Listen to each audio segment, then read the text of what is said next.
open your eyes and see the world in a whole new way. Join me on my adventures of discovery as I travel around the world and see sights and show you them from a completely new perspective. Thank you for joining me on my adventures, because life is an adventure and we're all meant to enjoy the ride.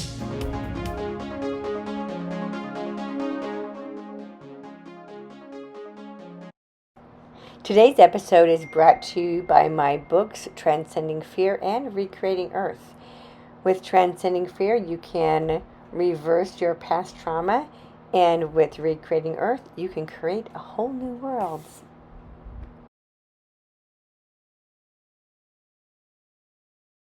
Hey everybody, I'm here with my friend Steve. We are at... Hi, we're at Washington Crossing State Park here in Pennsylvania, and New Jersey's just right across the river. So we're gonna go see where we cross the Delaware. These guys in their little boats sneaking out in the middle of the night. And this is where American history really began. So this is the Delaware River? This is the Delaware River.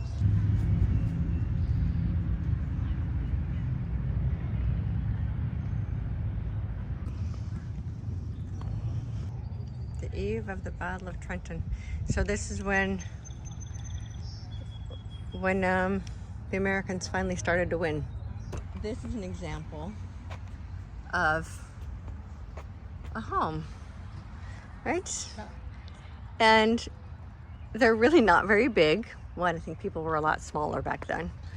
But look at, the garden, growing your own food, in your little house that was big enough for a whole family. Yeah. And this would have been a typical home back then. And this is a carriage house. This would have been where you kept, well, obviously housed the carriage. Your horse and buggy. And Oh, it says the blacksmith. It says the blacksmith. oh, it's the blacksmith. So same kind of thing though. That's where you would have brought the horses in for shoeing. Yeah. This get a little idea of what it would have been like to live here at this time. Victory or death. Victory or death.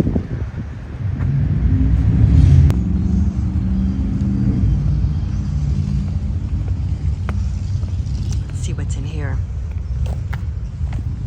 Oh, these are the boats they use. The Durham boat. Large flat-bottom boats housed in this barn are reproductions of the mid-18th century vessel known as the Durham boat. Robert Durham, engineer. Nearby Regalsville, I heard Regalsville repeatedly designed a prototype for these large cargo boats as early as 1757.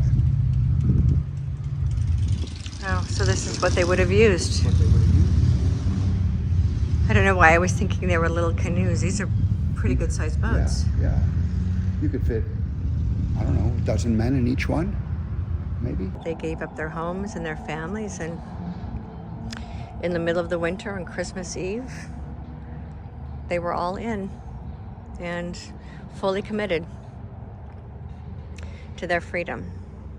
This is an example of what a campsite would have been. Hollywood gives these fancy reenactments with these great tents, and this would have been much more accurate to the kind of thing the American revolutionaries would have stayed in. Here we are, this beautiful Washington River crossing. Yeah. This is, so I grew up in Bucks County. This is Bucks County. And, it's funny, you grow up in a place and you know that Washington's Crossing is like 15, 16 miles away from where you grew up, and you just take it for granted, and you didn't realize that Washington's Crossing was actually a pretty important place in the history of our country. Yeah, and it's interesting. I'm actually really excited to be here. Look at this history is right here. Yeah. And that this place, this is really in a sense, it's like the birthplace of America, right? Yeah, the Battle of Trenton was what happened after the New Year's or Christmas Eve crossing, and it changed the course of the Revolutionary War, and the Americans had been on defensive, retreating, and then that was where they took the offense to the British, and the war turned around, and ultimately took a few more years. But The one thing that I find interesting about Americans, so we have Fourth of July, Independence Day, right? yeah, And I don't think a lot of Americans realize that Fourth of July, Independence Day wasn't the day we earned our independence. That was the day we just started. That was the day we declared we are independent from the British Empire, and that's when the battle started. right. And that took another what, 5, 7 years of battling before we finally felt like we were free. Yeah, and what's interesting is that that day nobody even knows what that day is. Yeah, It's not celebrated. It's not talked about, and you have to dig in the history books to find out when we actually did earn our independence. yeah, And why isn't that day celebrated? yeah, yeah. Good question. You know, Well, I think do you like know what all, that day was? I don't, I I don't, don't remember either. but I do know that history is told through certain lenses, and Yeah. I keep learning more and realizing that some of the things that I've been told aren't necessarily all true. So I think there's probably a bit of programming in with the whole story Yeah. to make it sound good, but maybe not necessarily tell the whole story. I don't know if we have the whole story with anything Yeah, because we only hear, well, one, as I mentioned, we know his story, whatever side of the story it is. We very rarely hear her side of the story. We most never hear our story. yeah, And so we only hear the one side of the story that whoever it is that's in control of the narrative wants us to know. And right. if we want to know anything else, we actually have to be willing to do the research and dig to find out what is there. Yeah, And so with this story of crossing the river, Christmas Eve, this wooden structure that the men would have slept in. One of the things that doesn't get talked about a lot is the role that the wives of these men played. mm, There were actually women here taking care of the men, you know, nursing their bleeding feet because a lot of them didn't have shoes.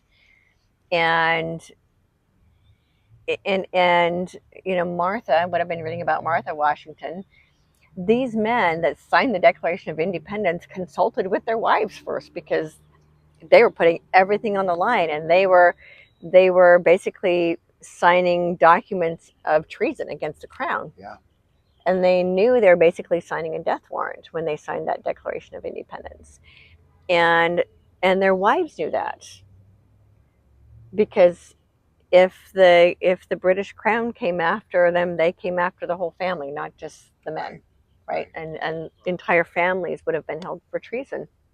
And so one of the things in researching about Martha is that she actually came to a lot of these encampments to spend time with George. And she left her little kids at home, leave the kids at home with a babysitter to go spend time with her husband.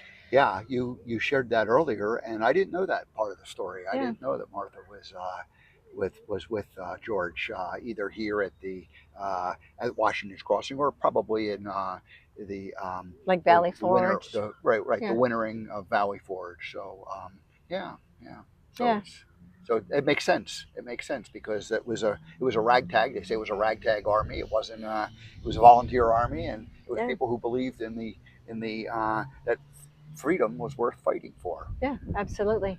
which is interesting if you compare it to today's world because we've gotten we've you and I have both are of a generation that grew up without a lot of stuff to worry about. We have lots of not real important stuff that we are told to worry about, and we do worry about it, Hmm. and our lives are very, very busy. But um, to actually um, make a decision about your individual freedom isn't something that we've ever had to face, and yet it feels like we're probably we'd be wise to think about that more. Yeah. We are at as a friend of mine calls it, we're at a choice point, right? What are we going to choose? Are we going to choose to continue to experience the freedoms that we do have in America in comparison to a lot of other countries, but they're becoming more and more diminished. And it's interesting you talk about, when we were kids. I did have being a girl growing up in the environment I grew up in. I worried about men touching me, but other than that, I was outside and playing in the woods all day long and climbing trees. And I was a tree climber, and I probably scared my parents to death, but they never seemed to be concerned about the fact that I was climbing trees. And not really concerned so much about safety because there was so much freedom. Yeah. And now we live in this world where control is disguised as safety and security, and freedom is disguised as well. So we live in a very interesting, convoluted world right now where it's difficult to decipher between the two. And and freedom, yeah, it's interesting because there is the freedom of choice. Human beings have first and foremost freedom of choice. I mean, the choices that we make are really, really difficult right now. Yeah. Of what's the highest and greatest good for all concerned. And so when I sit here and I think about the founding fathers and mothers, right, and the choices that they made, they put everything on the line. Yeah. For the whole. Yeah. Because it wasn't just about my rights and my choices and my stuff and my property. They said, you know what? We believe so much in the right to be free, in the right to have sovereignty over my life, that I'm willing to put everything on the line so that everyone can be free. And one of the things I've found in a little bit of research I've done, that every movement for freedom was only supported by 3% of the population. Yeah. And then once freedom is won, those few people are celebrated. It feels like we're at a similar point in history that a small group of people are really standing up and saying no more to the way things are. There's too many things that don't make sense. I think a much larger percentage than the ones taking action are aware that things don't feel right, but many are nervous about doing anything, and maybe they're hoping that somebody else will do it and take care of it. So it's important that if you have that understanding that it is a critical moment, that you do take some action in whatever way it is, even if it's just energetically supporting those who are willing to stick their necks out on the line and support them. Because what will happen is once a certain inflection point occurs, the small percentage of the people who stuck their necks out will be joined by many, many, many, many.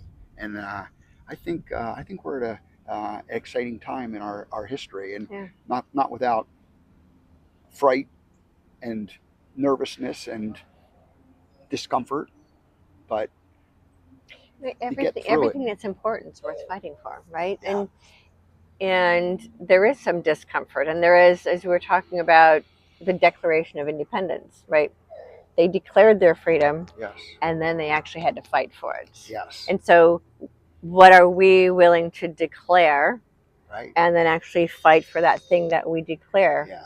that we're willing to put our signatures on the line for, put our lives on the line for? Hopefully not actually our lives on the line for, but and even when you go back to these movements for freedom, and what I've seen with humanity is that people are willing to fight to the death for freedom more than anything else. And that stifling the human spirit, which always yearns to be free, it's like a fire that's pretty much impossible to put out. Yeah.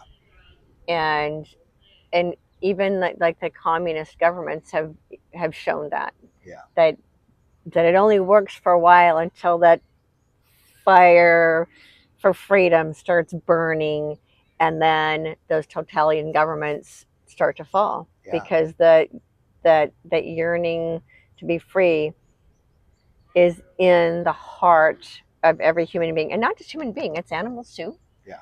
Every sentient being wants to be free. Yes. And it's that the only difference is that human beings have the capacity to implement it. Yeah. Yeah. But although not necessarily, I saw a video yesterday of a puppy that figured out how to get out of its little cage. I'm like, that is one persistent little puppy. It Right. figured it out. They want to be free. If you want to be free, you figure it out. So because we grew up with freedom, or the belief of freedom, Right. we've sort of been lulled into a sense of security that, well, let's not upset the apple cart here. Let's not, it won't go away. We'll always be free. Mm-hmm. And yet it feels like we're at this point where uh, if we don't do something different, then we're heading in a direction that ultimately we will lose our freedoms. Yeah, because that's also history has repeated itself. Yeah. If the people don't continue to stand up and have that resolve, there's always a totalitarian government that swoops in and starts taking control again. And one of the ways that occurs is the divide and conquer, right? Yeah. Start creating chaos. Yes. And then you have the divide, and then there's the conquer. And that's where we are right now in the United States, is that chaos and that division. And those of us who are aware of it are like, this is a real issue. If we don't unify, this could turn into a real problem. Yeah. And, history repeats itself. So enough of us need to say, you know what, we can see what's happening here. We can see the intentional chaos that's being played out, and the narratives that are being told people to keep us divided and conquered. And we have to see what that looks like before it becomes a fight to the death, Yeah. as it has always been in the past. Yeah. The one of the things that, as I've done research and in my own investigation, is one of the things that gives me great comfort is that the controllers, the people who want things to stay the same and want to continue to sow chaos, are really quite limited in numbers, and the people who yearn for freedom are infinitely larger and Mm-hmm. and ultimately much more powerful if they just take their power back and just take their own sovereignty back. Yeah, and it's not even the 1%. It's like 0.1%. This small number of people that are attempting to retain control over 8 billion people. So you And have, if we really understood how powerful we the people are, and this isn't a political term, I always tell people, you have we the people, and we're the ones we've been waiting for. So we the people is more of a conservative term, and we're the ones we've been waiting for is more of a spiritual term, a religious, conservative, spiritual, liberal term. And when those come together in unity, and we understand we the people are the ones we've been waiting for, yeah, and we unify into this beautiful space that says freedom is the one thing that's worth everything, and without that, there's nothing. yeah, yeah. And so, So you have, right, and so here we're talking about American gumption, right? yes, It's yeah, that American spirit, and seeing that fire of the American spirit try to be extinguished. So we grew up under the stories and influence of George Washington and other leaders, and and of course, here we are at Washington's Crossing and one of the turning battlegrounds. And yes, it took a lot of gumption, a lot of Mm-hmm. bravery on their part, both emotional and physical bravery to do what they did. And uh, we are we have an opportunity to regain that Mm-hmm. because the American people, let's say 300 million of them, at their core, they all know that what the truth is, Mm-hmm. and so they've been lulled into a sleep, so to speak, where everything's good, but things aren't really.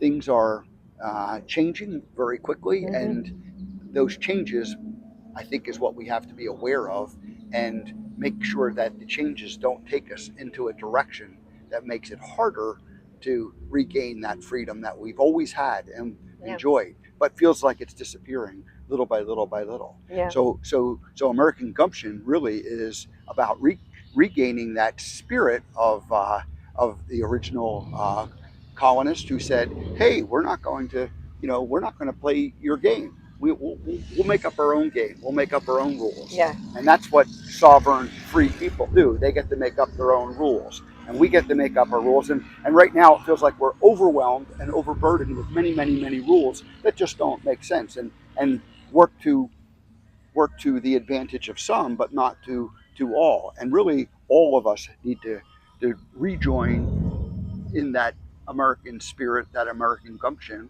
and take our sovereignty back again. That's right. Yeah. So it's happening. It's going to happen because the American people are we're it's been generation after generation born into us. It's part of our karma, our DNA, Yeah. our who And we are. from the very beginning, um, and of course, this isn't to downplay the people that were already here, but the Native Americans have an indomitable spirit as well. Yeah. And the Africans that were brought here, same thing. They were going to set themselves free, and all of the people, the cultures that have come here over the past few hundred years. Mm-hmm. It's always that one thing that America is the land of the free and the home of the brave and the people that have got gumption. Really, right? And you think about the people that got on those boats to come here with absolutely nothing but a dream Yeah. for freedom. Yeah. And so that still is that burning that is at the core of the American spirit. Yeah. One of my grandparents, great grandparents rather, came from Ireland as a 14-year-old boy. Mm. Met some people on the way. Yeah. But basically just left home at 14. Our kids, you and I, our children, Mm-hmm. never had to face anything like that. That's only a couple generations ago. I did a little bit, but You not did. quite to that Actually, extent, you right? did. You did. And Actually. I didn't pack up my bags and Well, you move did. to another country and stow away on a boat. It was the backseat of a car, but And it but was it was another still state. in another state. But Yeah, you had. Yeah, you had yeah, to escape what you were living in, and just like that, that great grandfather had to escape what he was living yeah, in, and whatever that was. so what we don't want to have happen is get to the point where we feel like we have to escape because we have a pretty good thing going here, but it needs some adjustments, and some of the systems that have been in place have overstayed their welcome and need to be reformed, Yeah. and many systems need to be rebuilt in a image that works for all of us, and we get to decide what that image is, and we get to choose. So that's the challenge. That's the challenge. And It's how do we reconstruct this place in a way that works for everyone? Yeah, and that's going to take that American spirit, the American gumption, to dig down deep and to think about that and decide how it's going to be, and not be fearful of letting go of the And what systems doesn't work. that doesn't work. Yeah, that's right. Yeah. Well, one of the things too that is part of the American spirit is that there's a pioneering spirit, Yeah. right? And so here we are at a point where we're pioneers again. Yeah. And we're venturing into this whole new Territory unknown. territory unknown, Yeah. uncharted waters, Yeah. right? Yeah. And We have to go what across do the we river. choose to do with that? We got to cross the river, and it's We don't know icy. exactly what's, and we don't know exactly what's on the other side waiting for us. Exactly. And are we brave enough to get in the boats and cross? Yeah. Yeah. But staying here doesn't feel like it's worth staying if the systems are going to break apart and collapse, and we don't have a say in what the new systems look like. Well, and this is why we need to get together and work on this, Yeah. right? So there are a lot of us who have a vision for what's possible. Yeah. And we're starting to plant the seeds of those visions. And it's up to us. Again, we come back to we the people are the ones we've been waiting for, not waiting for a savior, not waiting for a different president, not waiting for a prophet, not waiting for Dasara, right? Choosing to not sit and wait and actually step into action. Yeah. And implement the ideas that we have, even with limited resources. Because when enough of us come together with an idea, as with the people who signed the Declaration of Independence, they made a decision, they declared their freedom, and then somehow the resources and the people all came together to make that happen. Yeah. So maybe to wrap up, if you make a strong enough declaration, you're going to face some consequences of that declaration. You're going to have some challenges. You're going to have some rivers that need to be crossed. You're going to have decisions that need to be made. You're going to have setbacks. You're going to have choices that aren't always easy and comfortable to make. And yet, without that declaration, we can let others decide how things will be for us in the future. And that's that feels like the choice that we have right now, is we get to decide what we want, because otherwise the ones who will choose for us will do so what's good for them but not good for us. Right. And that's been slipping away for, I think most people recognize that over the last years, decades, it's been eroding, slipping away, changing, and that American spirit, the American gumption that we thought we all knew, feels like it's slipping away. And we don't want that to continue. So it's time to rally the troops. Time to rally the troops, time to get in the boats and cross the river. And what a great place to have this conversation here at Washington Crossing. Right here. Yep. Thank you so much. It's been so good sharing this with you, and especially since you grew up here and you grew up in the spirit of this. And didn't realize it. Took it for granted. And here 60 years later, I'm back, realizing that, oh my gosh, I didn't know what, I didn't know, and maybe more than some others, I have that feeling that it's a responsibility to be one of those who says, hey, let's make a difference in it. Let's define what we want to do, or let's let everybody define. And maybe American Gumption is just about sharing the stories of people who are making that difference. So to be determined. Yes. Thank you, Victoria. Oh, you're welcome. Good to see you, Steve. Yes, thanks for visiting.